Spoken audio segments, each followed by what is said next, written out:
हम देख रहे थे क्लास 9th एनसीईआरटी साइंस का चैप्टर 12, जो कि पुरानी वाली किताब में 15वां चैप्टर था और जो नई वाली है उसमें 12वां है। नाम है इम्प्रूवमेंट इन फूड रिसोर्सेज। हमने इसका एक पार्ट देख लिया था, इंट्रोडक्शनरी पार्ट। अब हम इसमें आगे देखेंगे। ये पार्ट 2 है हमारा। इसमें हम देखेंगे ग्रीन रेवोल्यूशन और फिर वाइट रेवोल्यूशन और उसके आगे सारी चीज़ें देखेंगे। तो शुरू करते हैं। Green revolution is a program introduced in many countries to increase food production by use of modern technology, proper irrigation, improved seeds, etc. यानी जो ग्रीन रेवोल्यूशन था, इसे हिंदी में बोलते हैं हरित क्रांति। ग्रीन को बोलते हैं हरित, रेवोल्यूशन को क्रांति। क्रांति जो है एक प्रोग्राम था जो बहुत सारे कंट्रीज़ में लेकर के आया गया था। सब जितने देश थे उसमें लेकर के आया गया था। और क्यों लेकर के आया गया था? ताकि फूड प्रोडक्शन को बढ़ाया जा सके। फूड प्रोडक्शन यानी एक एक हेक्टेयर में जितना फूड प्रोडक्शन हो रहा है उस चीज़ को, लैंड को उतना ही सीमित रख करके ही एक हेक्टेयर में ही उसको और ज़्यादा बढ़ा देना। तो और ये किससे बढ़ाया जाएगा? इसके कुछ मीन्स थे। वो क्या थे? एक तो मॉडर्न टेक्नोलॉजी, दूसरा था प्रॉपर इरिगेशन और तीसरा था इम्प्रूव्ड सीड्स से। ये तीनों ये फैक्टर थे। अगर ये तीनों एक साथ मिल जाएंगे तो इससे फूड प्रोडक्शन जो होगा वो बढ़ जाएगा। तो मॉडर्न टेक्नोलॉजी, ध्यान देना, मॉडर्न टेक्नोलॉजी, प्रॉपर इरिगेशन और तीसरा था इम्प्रूव्ड सीड्स। इन तीनों की मदद से ही ये ग्रीन रेवोल्यूशन को लेकर के आया गया था। अब यहाँ पर कुछ आप फसलें देख सकते हो। अब दूसरा है वाइट रेवोल्यूशन। जैसे ग्रीन रेवोल्यूशन था फसलों के लिए, ठीक है, ये सारा फसलों के लिए था। जितनी भी आप फसलें देख रहे हो, ग्रीन रेवोल्यूशन। और वाइट रेवोल्यूशन से है, white revolution is a program in India to increase production of milk in India. क्या करना है आपको? ये इंडिया में ही था। जो ग्रीन रेवोल्यूशन आपने देखा वो बहुत सारे देशों में भी लेकर के आया गया था और हमारे देश में भी आया था 1960s में। और ये जो वाइट रेवोल्यूशन था वो इंडिया में आया था। और ये क्यों आया था? ताकि मिल्क का प्रोडक्शन भारत में बढ़ाया जा सके। This program made India self sufficient in production of milk. इस प्रोग्राम ने इंडिया को ना मिल्क प्रोडक्शन में सेल्फ सफिशिएंट बना दिया था। पहले इतना दूध नहीं होता था और बहुत परेशानियों का सामना करना पड़ता था, लेकिन जब ये रेवोल्यूशन आया तो इससे हम है ना दूध के क्षेत्र में आत्मनिर्भर बन गए। अब तीसरा आता है improved in crop yield. Crop yield क्या होता है देखते हैं। मैंने बताया था क्रॉप यील्ड वही होता है जिसमें आप एक खेत में पैदावार को कितना बढ़ा सकते हो। एक हेक्टेयर में जितनी भी फसल उग रही है उसे बोलते हैं क्रॉप यील्ड। तो टाइप्स ऑफ क्रॉप्स हमने यहाँ पे 3 टाइप्स की क्रॉप देखेंगे, 4 टाइप की। पहले नंबर पर है सीरियल्स, दूसरे पर है सीड्स, तीसरे नंबर पर है पल्सेस, दाल वगैरह, और चौथे नंबर पर है वेजिटेबल्स, स्पाइसेस और फ्रूट्स। ये सारे चीज़ें हैं टाइप ऑफ क्रॉप्स में आएंगी और आपको इसी तरह से याद रखना है। अब जो सीरियल्स में आते हैं उसमें आता है जैसे कि वीट, राइस, मेज, बार्ले, ये सारी क्रॉप्स इसमें आती हैं। They produce they provide us carbohydrates. और ये जो सीरियल्स होते हैं वो क्या करते हैं? हमें कार्बोहाइड्रेट्स प्रोवाइड करते हैं।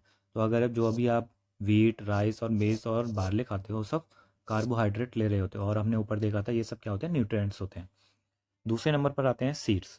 Not all seeds of plants are edible. Edible का मतलब होता है जिसे हम खा सकते हैं। तो प्लांट्स के हर सीड को हम खा नहीं सकते।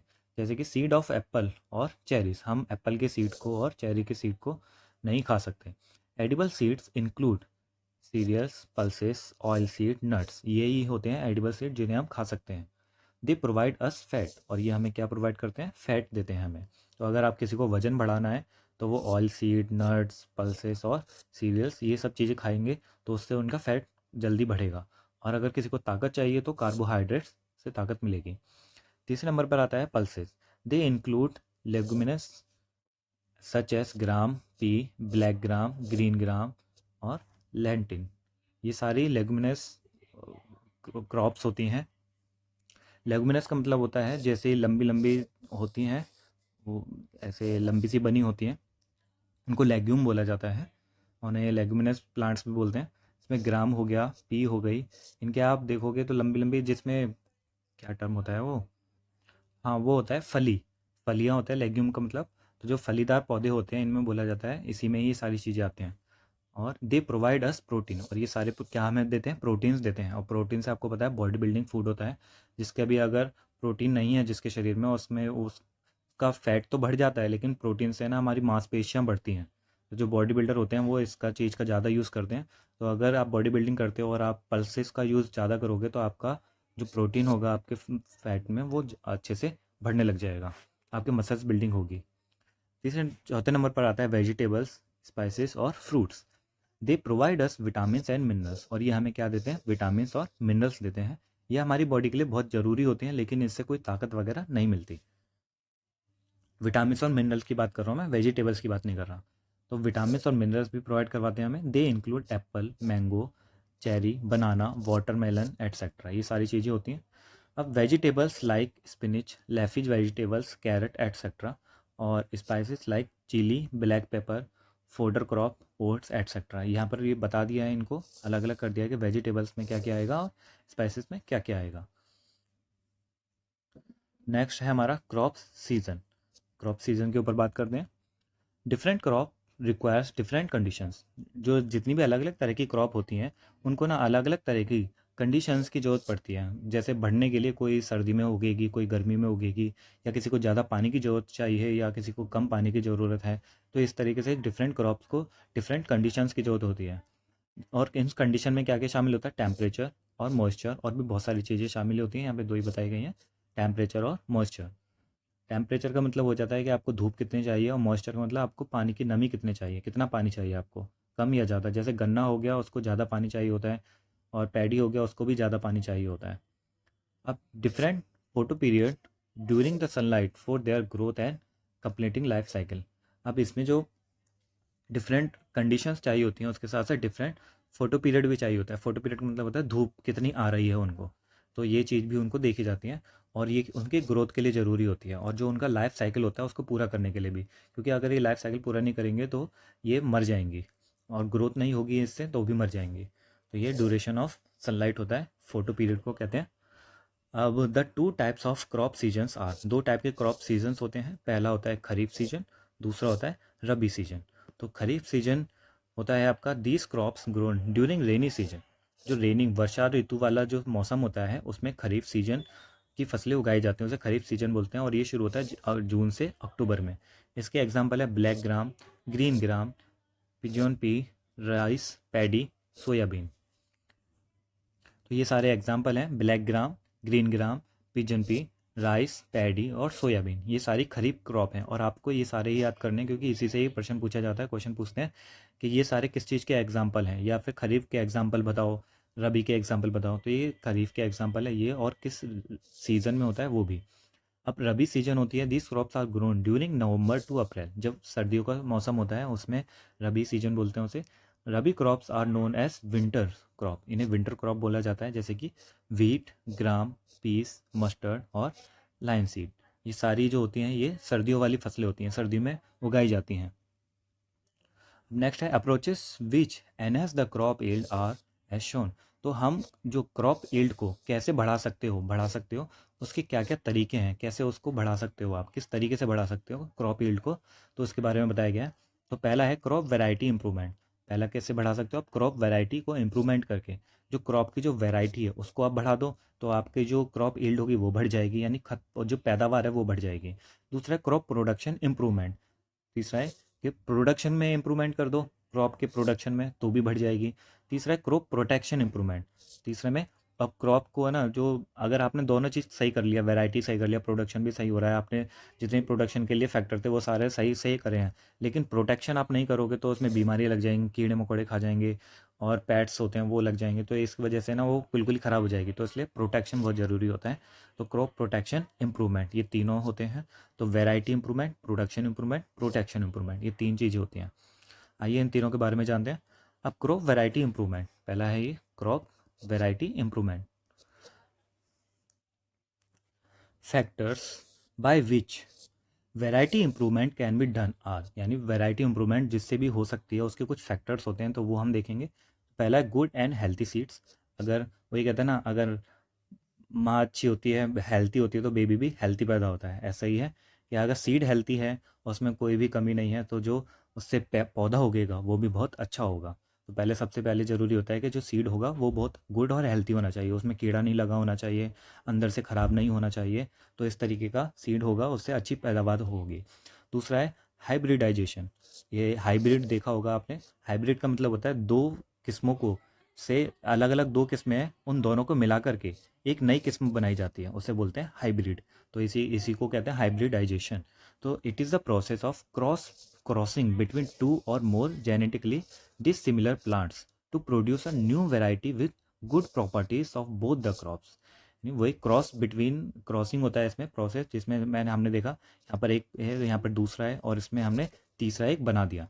बिटवीन टू और मोर जेनेटिकली डिसिमिलर प्लांट्स, दो प्लांट जिसके भी जेनेटिकली डिसिमिलरिटीज़ हैं, उन दोनों को मिला करके आपने एक नई न्यू वैरायटी बनाई। और उसमें जो न्यू वैरायटी होगी ना, उसमें दोनों की अच्छी बातें होंगी, सिर्फ उसमें बुरी नहीं अच्छी बातें होंगी। तो जो गुड प्रॉपर्टीज़ होंगी उन दोनों की, तो उसी से जो मिलकर फसल बनेगी उसे बोला जाएगा हाइब्रिडाइजेशन। अब properties to be possessed by improved seed. जो प्रॉपर्टीज़ होती हैं जो possessed बाय इम्प्रूव्ड सीड, जो इम्प्रूव्ड सीड होगा आपका, तो उसकी क्या क्या खासियत होंगी वो इसमें बताया गया है। और आपको तो यहाँ पे हाइब्रिडाइजेशन बस एक लाइन में बता दिया है। वैसे इसके लिए तो बहुत लंबे लंबे पूरा एक चैप्टर भी होता है, और बहुत बड़े बड़े मतलब पैराग्राफ वगैरह में पढ़ना होता है, एक लाइन में नहीं होता। तो इसमें तो बस ये समझा दिया है, और उसके तो कोई टाइप भी नहीं बताया किस किस में हुआ, एग्जाम्पल भी कुछ नहीं बताया। तो जब आप अगली क्लास में आओगे तो इसके बारे में और ज़्यादा पढ़ेंगे। अब कुछ कुछ प्रॉपर्टीज़ होती हैं तो इम्प्रूव्ड सीड्स की क्या होती हैं। पहला तो हाइयर यील्ड होती है, यानी अगर आपने इम्प्रूव्ड कर दिया है सीड को, तो उसके अंदर है ना हाइयर यील्ड आ जाएगी। यानी दो बीज हो गए, एक नॉर्मल सीड जो पहले से आप यूज़ करते आ रहे हो, और दूसरा इम्प्रूव्ड सीड। तो जो इम्प्रूव्ड सीड होगा, अगर दोनों को आप, एक खेत है यहाँ पर, एक खेत है ए और दूसरा खेत है बी, अब इसमें पुराना वाला बीज बो और इसमें नया वाला बी में नया वाला यानी इम्प्रूव्ड सीड बोगे, तो जो बी वाली खेत होगा उसमें ना हाई यील्ड पैदा होगी, समझे। To increase the productivity of the crop per area. Crop per area यही जिस एरिया में आप फसल उगाते हो, तो उसके लिए आपको प्रोडक्टिविटी इसकी बढ़ी हुई मिलेगी बी की। सेकंड है अप्रूव्ड क्वालिटी। दूसरा इनकी जो क्वालिटी होगी वो भी बढ़ी हुई होगी। जो खेत बी है, इसमें अगर आप डालते हुए इम्प्रूव्ड सीड लगाते हो, तो इसकी जो क्वालिटी होगी वो भी बहुत अच्छी होगी। Quality of crop product vary from crop to crop. अब जिसमें जो क्वालिटी की बात कर रहे हैं वो क्रॉप टू क्रॉप अलग अलग होती है। Biotic and abiotic resistance. अब crop production reduce due to biotic and abiotic factors. जो क्रॉप प्रोडक्शन होता है वो कम हो जाता है, किसकी वजह से? बायोटिक और एबायोटिक फैक्टर की वजह से। बायोटिक एबायोटिक फैक्टर आपको पता ही होगा, जो लिविंग ऑर्गेनिज्म होते हैं और जो नॉन लिविंग ऑर्गेनिज्म होते हैं उनके बीच में जो फैक्टर होते हैं। जैसे कि बायोटिक में आपका कीड़ा करकट लग गया, या फिर फसल किसी ने बर्बाद कर दी, कोई खा गया, ये बायोटिक में आ जाएंगे। अब बायोटिक में आ जाएगा जैसे कि आपकी बारिश हो गई, या फिर मौसम बहुत ख़राब हो गया, धूप बहुत ज़्यादा हो गई, बारिश ही नहीं हुई ज़्यादा, सूखा पड़ गया, तो ये सब एबायोटिक में आ जाएंगे। तो ये फैक्टर्स होते हैं ना, ये फसल प्रोडक्शन को रिड्यूस कर देते हैं। अब variety resistant to these factors can improve crop production. अब जो वेराइटीज़ हैं, आप हम जो फसल उगाते हैं, तो इसमें जो हमने जो इम्प्रूव सीड किए हैं उसमें ना एक खासियत हमने यहाँ पर बताया था, गुड प्रॉपर्टीज़ होती हैं। तो इसमें दो, अगर फसल उगाएंगे तो एक प्रॉपर्टी, जो नई प्रॉपर्टी आएगी वो आ जाएगी कि जिसमें कोई ऐसी फसल जो सूखे में अपने आप को बचा सकती है, तो उसकी जो अच्छी बातें हैं वो इस तीसरी फसल में आ जाएगी जब हाइब्रिडाइजेशन करेंगे। तो वो फसल है ना अपने आप को ऐसे चरम सीमा में ना जो बायोटिक या अबायोटिक फैक्टर्स में अपने आप को बचा सकती है। तो यानी ये ना रेसिस्ट कर देगी उस वाले चेंज को। जैसे अगर कोई क्रॉप है जो कम पानी में उग सकती है, तो अगर हम उसे चावल के साथ हाइब्रिड कर दें, तो चावल की जो नई क्रॉप होगी तो वो भी कम पानी में उग सकती है। तो अगर कभी बारिश नहीं हुई या पानी नहीं मिला, सिंचाई नहीं हुई, इरिगेशन नहीं हुआ, तो भी चावल उग सकता है। लेकिन हमें पता है कि चावल को बहुत पानी की जरूरत पड़ती है। तो यही होता है, ये रेसिस्टेंट हो जाते हैं to these factor can improve crop production, और इससे हमारा जो प्रोडक्शन होता है वो बढ़ सकता है। अब फोर्थ आता है वाइडर एडेप्टेबिलिटी। अब crops which can grow in different conditions will help in setting high production.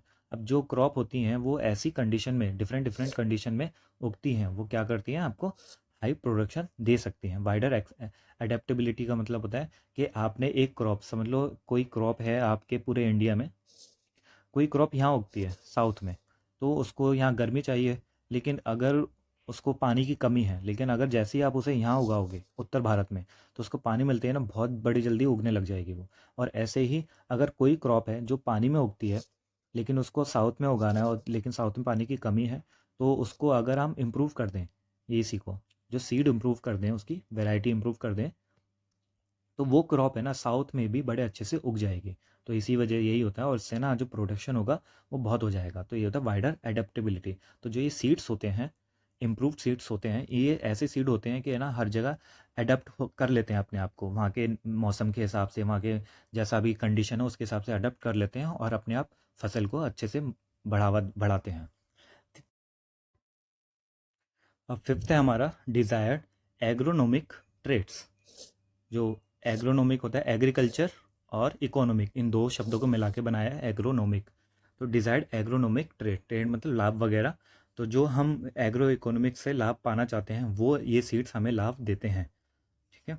तो इसमें से crop which contains desired agronomic traits, जैसे कि हाइट हो गया, ब्रांचिंग हो गया, लीव्स हो गया, सेट्स हाई प्रोडक्शन, यानी जो जो हम चाहते हैं वो ये बीज हमें प्रोवाइड करवाते हैं, और इससे जो एग्रीकल्चर इकोनॉमी को बूस्ट मिलता है, और इससे ना हम जितना भी हमें चाहिए होता है फूड प्रोडक्शन, और जितना भी हमें खिलाना है सबको, लोगों को क्रॉप प्रोडक्शन करना है, तो वो भी हमें ये फुलफ़िल करते हैं। जितनी भी हमारी डिज़ायर है सब कुछ फुलफ़िल करते हैं। अब हमारा सेकंड आता है क्रॉप प्रोडक्शन इम्प्रूवमेंट। ये इसमें हम तीन देख रहे थे कि approaches with enhance crop yield. Crop yield को बढ़ाने के क्या क्या अप्रोचेस होने चाहिए। तो पहला देख लिया था हमने क्रॉप वैरायटी इंप्रूवमेंट, तो है ये हमने देख लिया क्रॉप वैरायटी इंप्रूवमेंट। अब इसके बाद हमारा है क्रॉप प्रोडक्शन इम्प्रूवमेंट।